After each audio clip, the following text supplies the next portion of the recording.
하셔서 구약 백성들이 그토록 염원하던 성령님과의 인격적인 교제와 대화의 삶이 가능하게 되었다는 거예요. 자, 그러면 이런 관점에서 하나님의 의사가 전달되어지는 기능으로서의 예언과 꿈과 환상의 기능을 살펴보도록 하겠습니다. 자, 예언이라고 하는 것은 크리스찬의 삶에 있어서 특별히 성령의 나타남의 은사 중에 하나라고 이렇게 표현되어 있고요. 하나님께서는 자신의 메시지와 뜻을 종종 예언을 통해서 인간에게 밝힙니다. 그래서 예언의 기능은 하나님의 계획과 목적을 그의 백성에게 나타내고 그들의 삶에서 성령께서 인도하시는 거죠. 그래서 예언을 통하여 때로는 경고하고 때로는 인도하고 격려하고 위로하는 형태로 주어집니다. 고린도전서 14장 3절에 보면은 이렇게 말씀되어 있습니다. 예언하는 자는 사람에게 말하여 덕을 세우며 권면하며 위로하는 것이다. 그런데 이와 같은 예언의 은사가 가장 공개적으로 드러나는 시간이 바로 예배의 시간이고 그 기능이 바로 설교입니다. 설교자는 하나님으로부터 영감을 받아서 설교를 통하여 하나님이 주시는 뜻과 의사를 대중들에게 전달하는 자인 거예요. 그러므로 설교자들은 자신이 전하는 메시지 속에 하나님의 예언의 감동이 제대로 나타나도록 주님 앞에서 머무르는 시간을 가질 줄 알아요. 그래서 17세기 때의 청교도 신학자들은 이 설교의 기능을 너무너무 강조했습니다. 왜냐하면 설교야말로 하나님의 예언이 드러나는 시간이라. 그렇기 때문에 설교자들은 하나님의 예언의 감동을 품고 그것을 제대로 성도들에게 전해야 될 의무가 있다라고 보았던 거예요.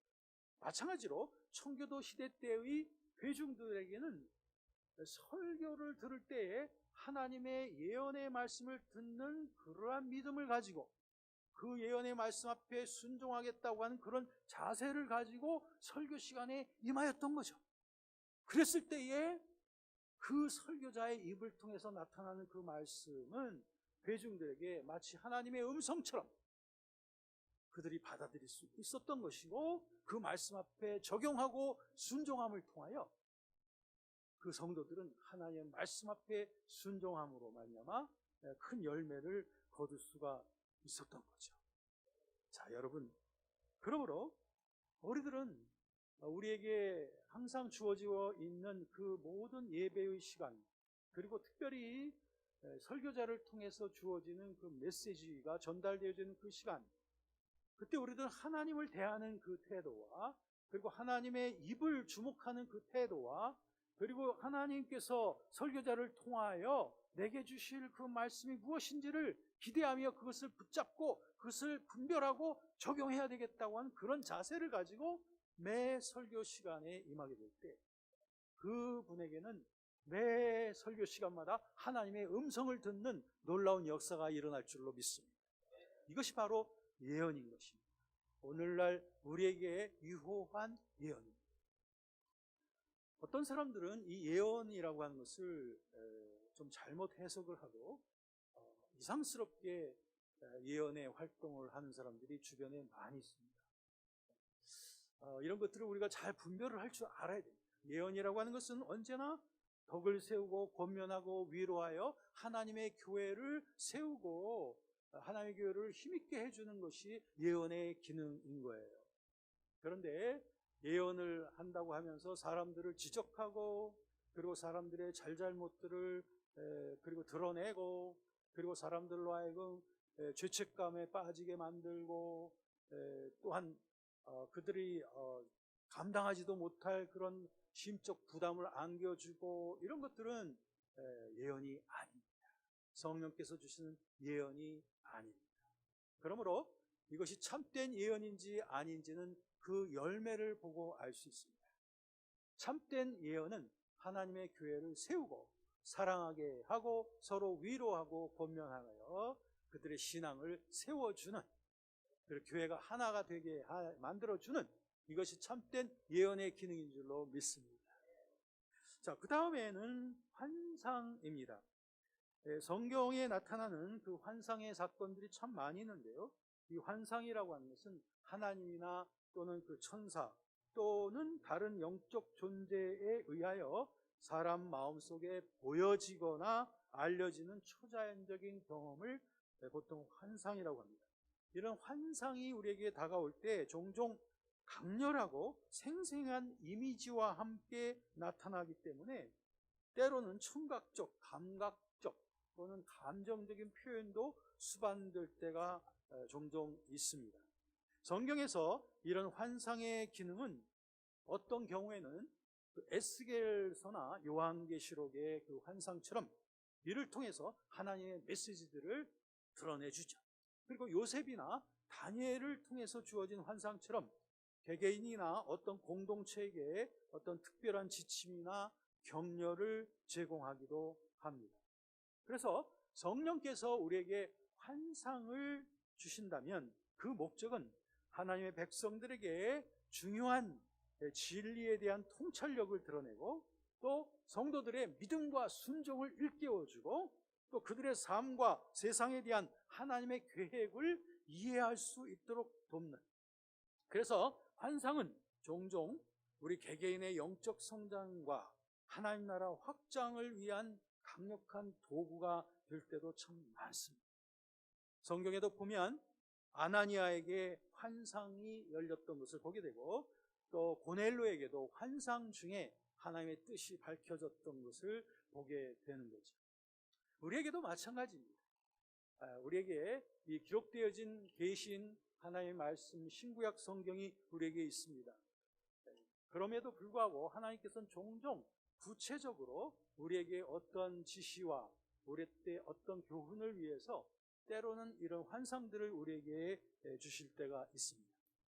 이럴 때 항상 우리가 잊지 말아야 될 것은 이것은 바로 하나님의 교회와 하나님의 나라의 확장의 유익을 위해서 주어지는 것이다 라고 하는 그 점을 우리가 꼭 잊지 말아야 되고, 그런 정신에 위배되는 그런 환상이라면 이것을 우리들이 받아들일 필요가 없습니다.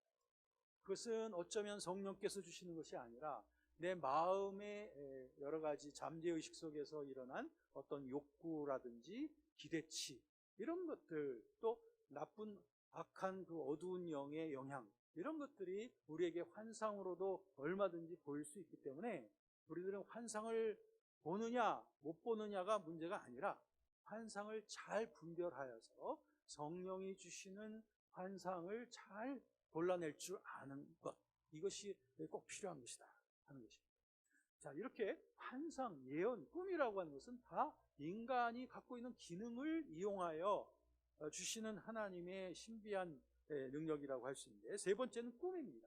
꿈도 우리의 일상적인 경험입니다. 그래서 우리에게는 다 꿈을 꾸고 살면서 우리들은 일반적인 그 꿈의 기능을 우리들은 힘입으면서 살고 있습니다. 우리가 알든 모르든 우리는 꿈을 통해서 우리들이 많은 유익을 얻고 있습니다. 그건 뭐냐면 우리의 몸이 피곤해져서 우리가 수면이 필요하고, 그래서 수면을 겪고 나면 아침에 다시 상쾌한 몸으로 일어나는 것과 똑같이 우리의 내면, 우리의 의식은 쉼이 필요한 것입니다. 그래서 우리들은 잠을 자면서 쉼을 갖게 되는 것이고, 그때 우리는 꿈을 통해서 전날 있었던 여러 가지 피곤한 일들, 많은 고민들, 불안들, 이런 것들이 다 꿈으로 조합이 돼서 하나의 상징화되어져서 저의 잠재의식 속에서 꿈의 상징이 일어나게 되는 것이죠. 그래서 이런 일을 통해서 우리들은 내가 모르는 사이에, 의식하지 못하는 사이에 잠자고 나면 다시 깨끗한 마음으로 새 아침을 맞게 되곤 하지요. 이런 것들이 어떻게 보면 꿈의 일반적인 기능이라고 할 수 있고요. 이런 점에서 볼 때 꿈의 일반적인 기능은 우리 마음의 치유와 회복의 기능이 있다, 이렇게 말할 수 있습니다. 뿐만 아니라 꿈은 우리에게 영적인 성장을 위해서도 꿈이 우리에게 작용할 때가 참 많습니다. 저에게도 그렇고 제 아내에게도 그렇고, 때로는 우리가 꿈을 통해서 내가 하나님 앞에 어떤 점을 회개해야 될지, 이런 것들을 꿈을 통해서 지적을 받을 때가 많이 있어요. 그럴 때 이것은 내가 주님 앞에 이런 것을 내려놓으라고 하는 것이구나 라고 하는 것, 또는 꿈을 통해서 내가 저 사람을 내가 너무 의심하고 있었구나 라든지 이런 것들을 꿈을 통해서 지적을 받을 때가 있죠. 그럴 때 적절한 회개를 통하여 우리들이 회복이 되어져 가고 주님 앞에 더 성화되어져 가는 데에 좋은 도구가 되곤 하죠. 이런 것들은 꿈의 일반적 기능이라고 할 수 있는데요, 특별한 꿈이 있습니다.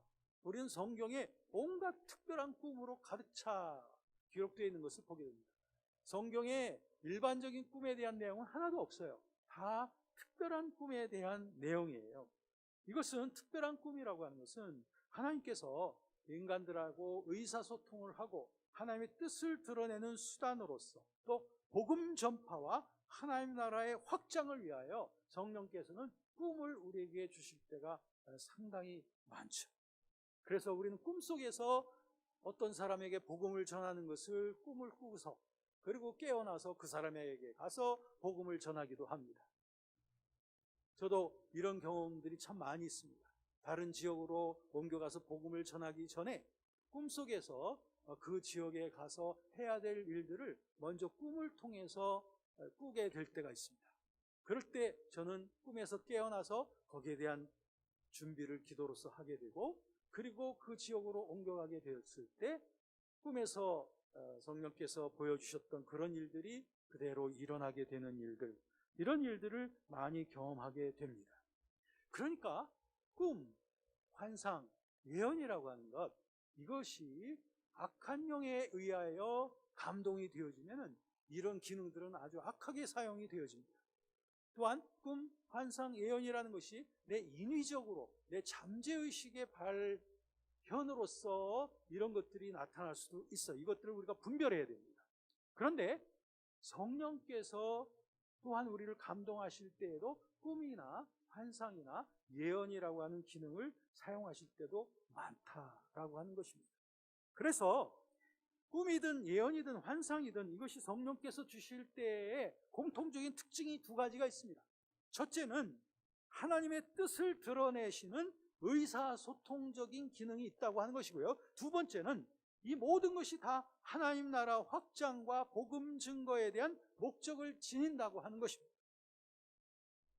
그래서 이 두 가지 기능을 생각할 때에 우리가 성령과 친밀히 교제하는 삶을 하나님께서 얼마나 원하시길래 때로는 꿈과 환상과 이러한 기능들을 통하여 우리에게 드러내시는가, 또 하나님께서는 이 복음 전파와 하나님 나라를 확장시키는 일에 얼마나 관심을 가지고 큰 뜻을 우리에게 보여주시길래 때로는 이런 신비적인 은사들을 통하여 우리에게 지시를 하실 때가 많이 있다라고 하는 것입니다.